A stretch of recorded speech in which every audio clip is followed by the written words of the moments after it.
सौभाग्यशाली गुरुमुखो सन्मुख विराजमान श्री परमहंसों के दर्शन दीदार करते हुए प्रेम भरी मीठे स्वर में बोलिए जयकारा।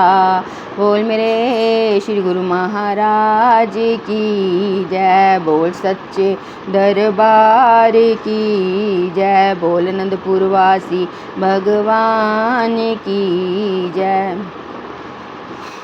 यदि किसी ने कोई वस्तु खरीदनी हो और वह उसके विषय में पूरी जानकारी भी रखता हो, तो यदि कोई उससे उस वस्तु का निरूपण करने को चाहे तो निस्संदेह वह उस वस्तु का निरूपण कर देगा।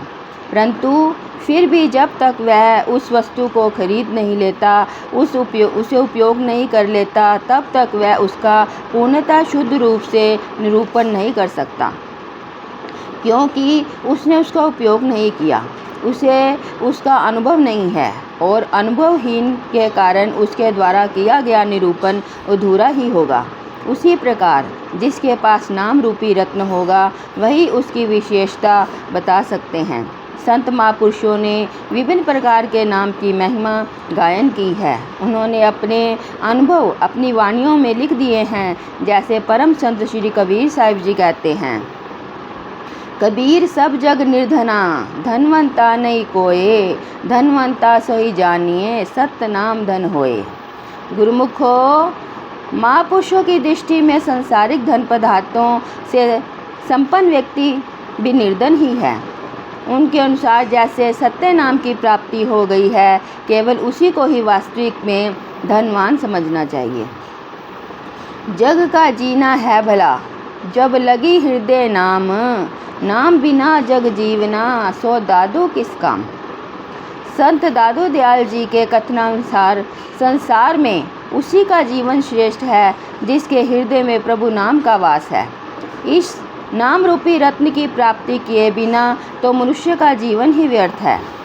जब मीराबाई जी को नाम की प्राप्ति हुई तो उन्होंने अपना अनुभव इस प्रकार वर्णन किया, पायो जी मैंने नाम रतन धन पायो, वस्तु अमोलक दी मेरे सतगुरु, कृपा कर अपनायो।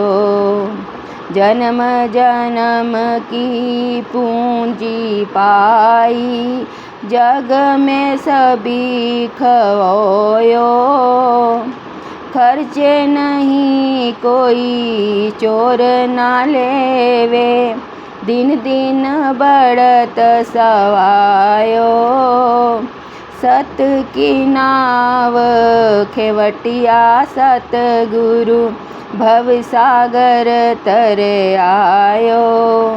मीरा के प्रभु गिरधर नागर, हरक हरक जस गायो। अपने सतगुरु संत रविदास जी से मैंने नाम रूपी रत्न की प्राप्ति की। उन्होंने मुझे बहुमूल्य वस्तु के रूप में नाम प्रदान किया और उन्हीं की कृपा में मैंने अंतर में वह बस गया। नश्वर संसार के असत पदार्थों के मोह से मुक्त मेरे सतगुरु ने नाम के रूप में मुझे जीवन की वास्तविक पूंजी प्रदान कर दी। इस पूंजी का उपयोग करने से यह कभी कम नहीं होती, अपितु निरंतर बढ़ती रहती है और कोई चोर मुझसे चुरा भी नहीं सकता। परंतु प्रभु की कृपा होने पर ही सतगुरु से मिलन होता है। मैं हृदय में हर्षित होकर प्रभु का बार बार धन्यवाद करती हूँ कि उनकी कृपा से ही मुझे सतगुरु की शरण मिली और उनसे नाम की प्राप्ति हुई। भव सागर से पार कर जाने के लिए नाम रूपी नौका के कौशल केवल सतगुरु ही हैं और उन्होंने मुझे इस नौका पर बैठा दिया है। अब मुझे निश्चय है कि मैं आवागमन के चक्र से मुक्त होकर परमात्मा साक्षात्कार कर लूँगी। गुरुमुखो, भगवान शिव जी की वेशभूषा अत्यंत भव्य है। वे अपने कानों में बिच्छू लटकाते रहते हैं, गले में सांपों की माला पहनी हुई होती है और भेद प्रेत आदि उनके गण उनकी सेवा में निरंतर रहते हैं। परंतु नाम के ही प्रताप से भगवान शिव जी अविनाशी हैं, मंगल करने वाले हैं। मुनि शुक्रदेव जी और ब्रह्मा जी के मानस पुत्र सनक, सनंदन, सनत कुमारा और सनातन, ये चारों बालक रूप में नाम के ही प्रसाद से ब्रह्मानंद में रमण करते हैं।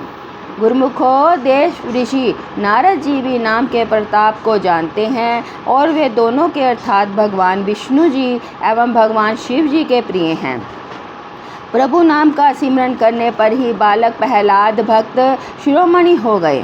भक्त ध्रुव ने सौतेली माँ के वचनों से दुखी होकर सकाम भाव से नाम का जाप किया, तब भी उसे अचल अनुभव स्थान प्राप्त हुआ। पवन पुत्र हनुमान जी ने नाम का सिमरन किया, जिससे वे श्री राम जी के परम प्यारे बन गए। दुर्भाग्य से कुसंगति में पड़ चुका अंजलि अंतिम समय भाव नाम के उच्चारण से ही मुक्ति को प्राप्त हुआ। नदी में पानी पिए जाते हुए एक हाथी के पैर को मगरमच्छ ने पकड़ लिया। गुरुमुखो, जब हाथी उससे छुटकारा प्राप्त करने में असमर्थ रहा तो उसने बहुत ही दीन भाव से प्रभु की शरण ली। उनको याद किया तो तत्काल ही प्रभु ने अपने सुदर्शन चक्र से मगरमच्छ का वध करके हाथी की रक्षा की।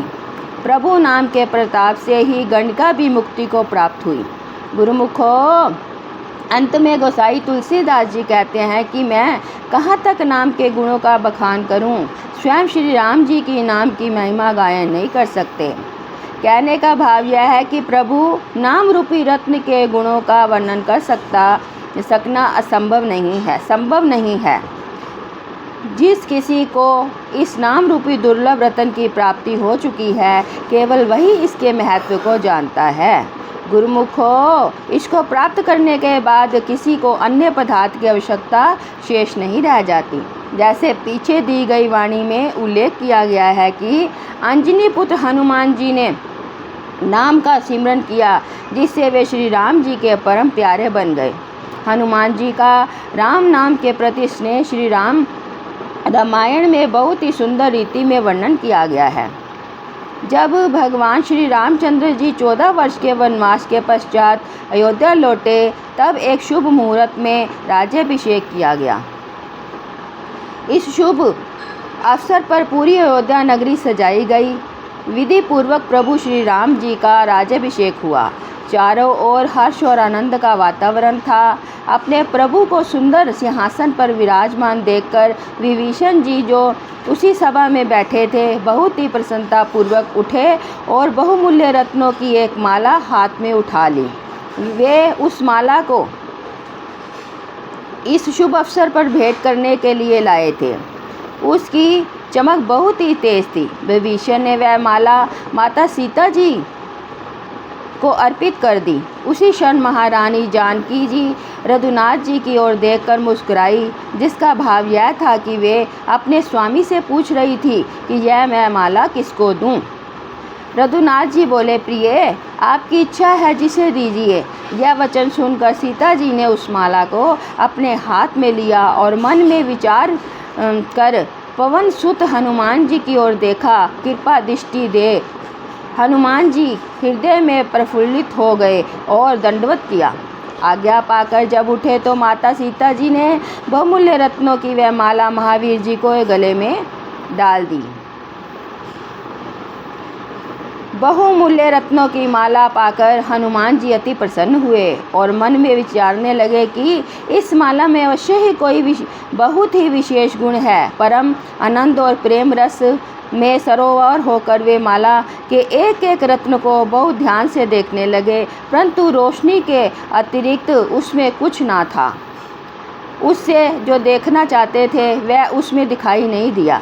फिर सोचने लगे कि मेरी मन भावी वस्तु इन रत्नों के बाहर तो दिखाई नहीं देती, जिससे मेरा मन लगे। संभव है कि इसके भीतर कुछ सार हो। ऐसा विचार कर उन्होंने एक रत्न तोड़ डाला और उसके बीच में देखने लगे। यह देखकर सब लोग बहुत आश्चर्य में पड़ गए। जब हनुमान जी को उस रत्न के अंदर भी उनकी अभीष्ट वस्तु दिखाई ना दी तो उन्होंने दूसरा रत्न तोड़ा, परंतु उसे भी असार जानकर फेंक दिया।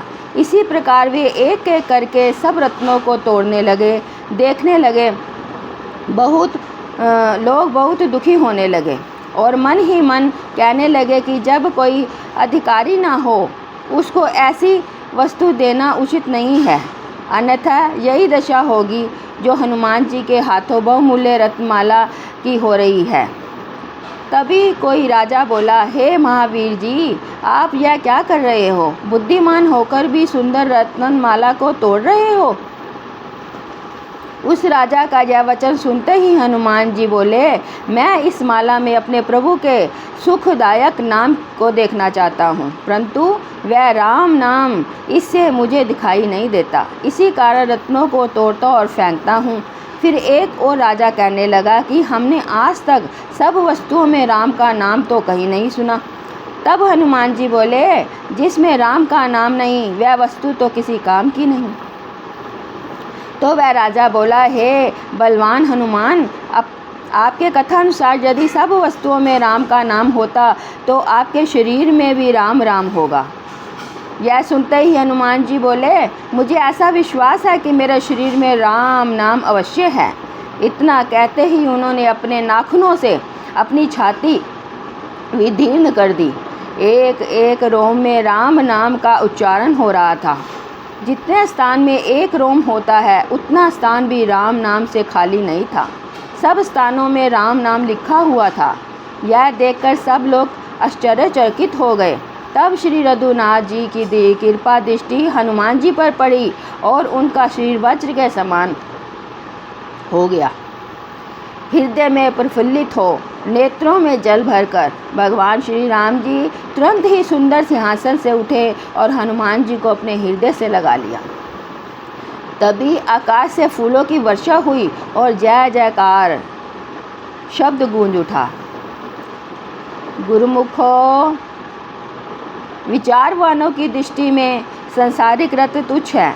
वास्तविक में जो रत्न अनमोल है, अमर है, वह प्रभु का नाम है और उसकी महानता केवल प्रभु के प्यारे ही जानते हैं। इसीलिए हमारे हृदय सम्राट भक्त वत्सल प्रातः स्मरणीय श्री श्री 108 श्री परमहंस सतगुरु देवदाता दयाल जी श्री पंचम पातशाही जी महाराज ने अपने पावन वचनों में यह उपदेश दिया है। नाम रतन जिन पाइया सो जन भय निहाल, बंधन छूटा कर्म का सुखी भय तिहु काल।